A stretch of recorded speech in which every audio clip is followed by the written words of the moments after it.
네네. 오늘은 이사야 41장의 말씀을 중심으로 벌레로 살 건가, 아이언맨으로 살 건가라고 하는 제목의 말씀을 전하고자 합니다. 여러분, 예수님이 누구십니까? 예수님은 우리를 새롭게 하시는 분인 줄로 믿습니다. 그래서 성경에 말하죠. 그런즉 누구든지 그리스도 안에 있으면 새로운 피조물이다. 이전 것은 지나갔으니 보라 새 것이 되었도다. 예수님은 우리를 새롭게 하신다라고 하는 것이죠. 그래서 오늘 이사야 40장 이후에 말씀도 뭐 그런 거 아니겠습니까? 하나님이 이스라엘 백성을 어떻게 하시겠다는 거예요?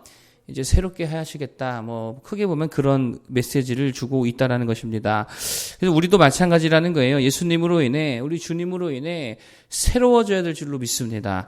그럼 그 새로움이 뭐냐? 아주 몇 가지를 좀 살피기를 원하는데, 첫 번째는요, 하나님께 대하여 익숙해지는 거예요. 하나님이 익숙해지는 거. 이게 새로운 삶이다라고 하는 것입니다. 이사야 시대에 이스라엘 백성들의 특징이 있습니다. 그게 뭐냐? 하나님과 진짜 어색하더라라고 하는 거예요. 하나님과 동행해 본 적이 없는 백성들입니다. 하나님의 말씀도 되게 희귀했지요. 하나님의 음성도 듣지 못했습니다. 하나님께 기도했습니까? 기도하지 않았죠. 그러니 망하죠. 기도하는 자들도 없었고 맨날 뭐 했어요? 우상이나 만들고 우상 만드는 자들 찾아가가지고 주문하고 견적내고 맨날 그거 하다가 또 거기에다가 절하고 그런 짓 하더라라고 하는 거죠. 6절 7절의 말씀이 그거 아니겠습니까? 한번 읽어보겠습니다. 6절 7절 시작. 각기 이웃을 도우며 그 형제에게 이르기를 너는 힘을 내라 하고 목공은 금장색을 격려하며 망치로 고르게 하는 자는 매질꾼을 격려하며 이르되 땜질이 잘 된다 하니 그가 못을 단단히 박아 우상을 흔들리지 아니하게 하는도다. 아멘. 뭐 하고 있는 장면이에요? 우상 만드는 집 찾아가가지고 우상 만들어달라. 아유 잘하고 있다. 뭐 이러고 있다는 것이죠. 그러니 보이지 아니하는 하나님과 동행하고 그와 함께하는 게 얼마나 어색했느냐라고 하는 것입니다. 자, 그런데 이제 하나님께서 말씀하시기를 내가 너희와 어떻게 하겠다고요? 이제 함께하겠다, 동행하겠다 이렇게 말씀하고 있다라고 하는 것이죠. 근데 여기서 하나님이 동행하겠다라는 것은 한 번 이렇게 동행하겠다라는 의미가 아니고 무슨 가이드가 여행 중에 함께 잠깐 해주는 그런 수준이 아니라 계속적인 동행을 의미한다라고 하는 것입니다. 그러면서 그 앞에 뭐라고 말하냐면 10절에 보니까 한번 보겠습니다. 10절에 시작. 두려워 말라. 내가 너와 함께함이라. 놀라지 말라. 나는 내 하나님이 됨이라. 내가 너를 굳세게 하리라. 참으로 너를 도와 주리라. 참으로 나의 의로운 오른손으로 너를 붙들리라. 뭐 하지 말래요? 두려워하지 말라 이렇게 말씀하겠다는 거예요. 여러분 근데 좀 이상하지 않아요? 하나님이 함께하는데 왜 두려워하지 말라 그래요? 그동안 하나님과 동행해 본 적이 없는 백성들이다라고 하는 게 그러니까요. 하나님과 동행하는 게 익숙하지가 않은 거예요. 여러분 사람들은요 익숙하지 않은 것에 대한 두려움을 갖고 있지요. 운전을 하시는 분들 알 거예요. 운전을 처음 할 때 어떻습니까? 두렵지 않습니까? 저도 처음 이렇게 운전대를 잡고 운전할 때 처음 이제 혼자서 주행을 할 때 되게 두려웠거든요. 그런데 한 달, 두 달 운전하다 보니까 조금씩 두려움이 사라지게 되죠. 왜 그렇습니까? 점점 익숙해지니까 두려움이 사라지더라라고 하는 거예요. 그러니까 두려워하지 말라, 내가 너와 함께 한다라는 말을 이렇게 좀 바꿔 말하면 이렇게도 볼 수 있다라는 것입니다. 이제는 하나님과 함께 하는 거를 좀 어떻게 하라는 거예요? 익숙하게 여기라는 거예요. 하나님과 함께하는 삶이 익숙해져야 된다라고 하는 것입니다. 교회에 처음 온 사람들이 좀 이렇게 두려워하는 게 있죠. 그게 뭐냐면 통성기도 막 주야 이렇게 하면은요 그들이 막 무서워합니다. 근데 이제는 어떻게 된다고요? 그것도 좀 익숙해져야지요. 순종도 익숙해져야지요. 헌신도요 익숙해져야지요. 말씀대로 믿는 삶이 익숙해져야 될 줄로 믿습니다. 우리들이야 아무렇지 않겠지만 예전에 제가 한 친구를 완전 교회에 이제 처음 데리고 온 적이 있습니다. 한 번도 교회를 거의 다녀본 적이 없는 친구인데 교회를 데리고 왔더니 그 친구가 예배 끝나고요. 저한테 그러는 게 아니 왜 이렇게 무서운 노래를 부르냐고. 그래서 내가 뭐가 무섭냐고 그랬더니 예수의 피밖에 없네. 예수의 피밖에 없네. 그게 되게 무섭다라는 거예요. 저는 이렇게 맨날 익숙하니까 그런 생각 안 해봤는데, 그러고 보니까, 예수의 피밖에 없는 게 굉장히 무섭게 들릴 수도 있겠구나. 그런 생각이 들었다라고 하는 거예요.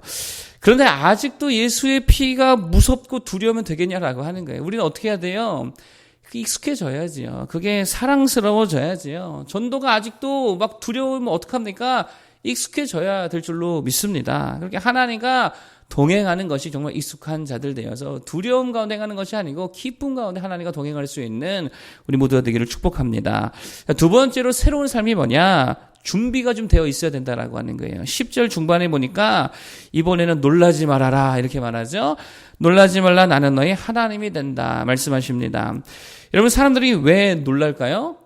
준비가 안 돼 있으면 놀라는 거죠.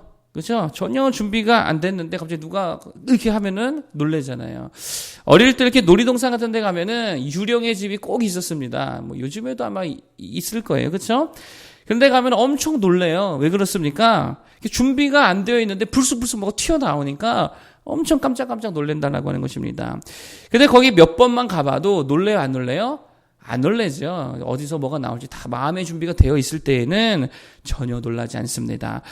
왜 하나님을 놀랄까요? 갑자기 부르실 때에 준비가 안 돼 있으면 놀라는 거예요. 갑자기 보내실 때에 준비가 안 돼 있으면 놀라는 거죠. 갑자기 명령하실 때에 갑자기 헌신하라고 하니까 이게 준비가 안 돼 있으면 놀랄 수밖에 없더라라고 하는 거예요. 준비가 되어 있어야 될 줄 믿습니다. 무슨 말씀을 하시든지 무슨 사명을 주시든지 무슨 명령을 하시든지 다 받들어 섬기겠습니다. 다 순종하겠습니다. 다 믿겠습니다. 라고 하는 그런 준비된 마음가짐을 가지고 있을 때에 놀라지 않는 거죠. 예수님이 이 세상에 오셨을 때에 두 가지 반응이 있었습니다. 한 반응은 예루살렘의 반응이었는데 되게 놀랬다라고 하는 거예요. 그러니까 준비되지 않았잖아요. 그래서 막 소동을 해가지고 어찌할 바를 몰랐다라고 하는 것입니다. 왜 그랬습니까?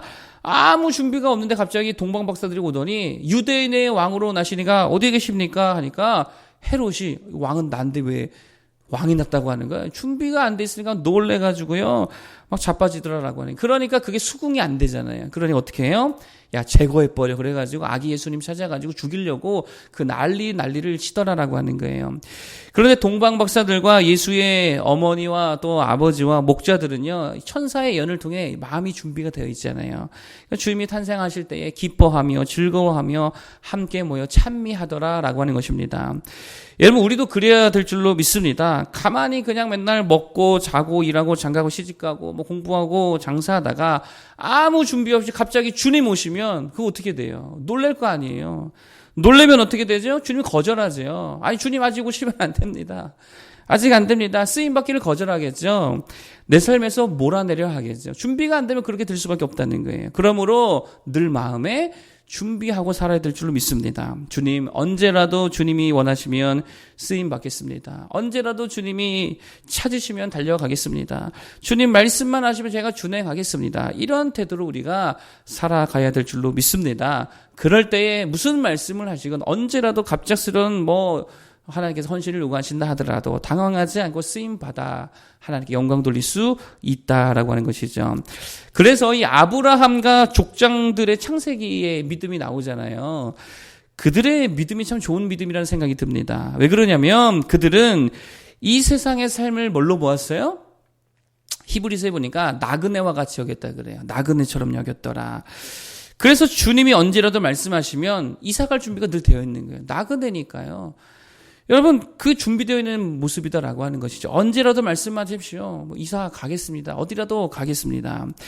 그래서 며칠 전에 제가 뭐라 그랬어요? 너무 모아두지 말라 그랬죠. 너무 모아두면 그거 아까워서 못 움직여요. 너무 쌓아두면은요, 그거 아까워서 순종이 안 됩니다. 거기에 매여버리잖아요. 한 가지 더 말씀드리면 세상에 너무 깊게 뿌리를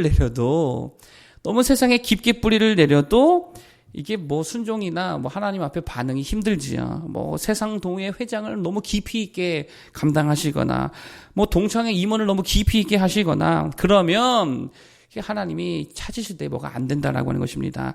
그냥 나그네처럼 언제라도 주님 명령에 순종할 수 있도록 준비된 마음가짐, 준비된 삶이 될 수 있기를 바라겠습니다. 그게 새로운 삶이다라고 하는 거예요. 마지막 세 번째 뭐가 새로운 거냐? 떠밀려 다니지 않는 삶이다라고 하는 거예요. 떠밀려 다니지 않는 삶이다. 자, 14절과 15절 한번 읽어보겠습니다.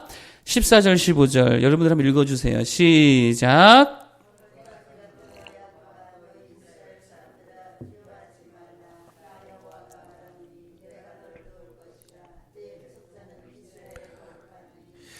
보라 내가 너를 이가 날카로운 새 타작기로 삼으리니 내가 산들을 쳐서 부스러기를 만들 것이며 작은 산들을 겨같이 만들 것이라. 아멘. 14절에 보니까 원래 이스라엘이 뭐 같았대요?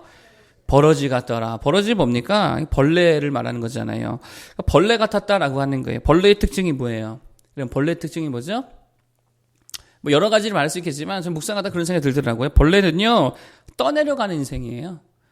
물이 오면은 물에 휩쓸려 떠내려가고, 바람이 불면 바람에 날아가고, 불이 오면 불에 그냥 타버리고, 늘 환경에 떠내려가는 인생이 버러지 같은, 벌레 같은 인생이다라고 하는 거예요.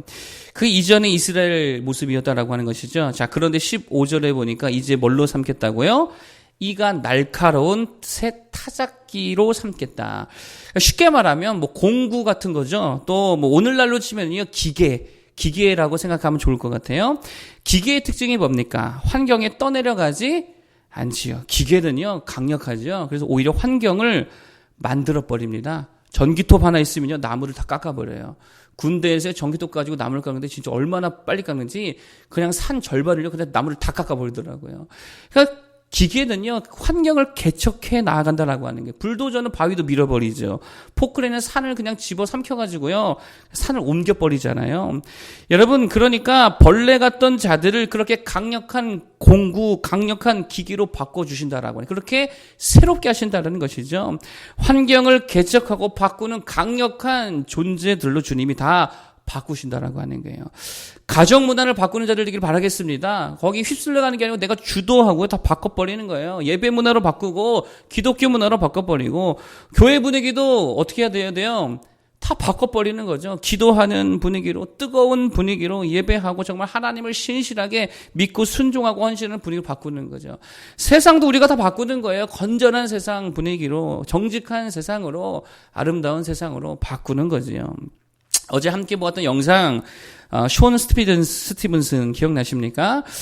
어떠세요? 사람들을 다 바꿔놓잖아요. 90cm밖에 안 되는 키, 그렇게 고난 중에 있었던 사람이지만 그가 사람들을 오히려 위로해주고 그들의 심령들을 다 바꿔줘서 긍정적인 사람들로 다시 힘을 얻어 삶을 살게 하는 사람으로 바꿔주더라라고 하는 것입니다. 그게 주님이 부여하신 새로운 삶이라는 거예요. 벌레로 살지 말고 환경에 떠다니는 벌레로 살지 아니하고 기계와 같이 강력하여서 환경을 다 주도해버리고 바꿔버릴 수 있는 우리 모두 되기를 바라겠습니다. 자, 오늘 세 가지를 말씀드렸어요. 뭐가 새로운 삶이냐. 첫 번째, 하나님과 동행하는 게 익숙해지는 거, 이게 새로운 삶이라고 그랬고요. 두 번째, 하나님이 언제라도 뭐라고 말씀하시든지 간에 순종할 수 있도록 잘 준비되어 있는 모습이 새로운 삶이다. 세 번째, 벌레처럼 떠밀려 다니는 인생이 아니고 기계처럼 정복하고 다스리고 개척하여 열매 맺는 인생이 새로운 삶인 줄 믿습니다. 그리스도 안에서 그런 새로운 삶을 누리는 모두가 되기를 축복하겠습니다. 기도하겠습니다.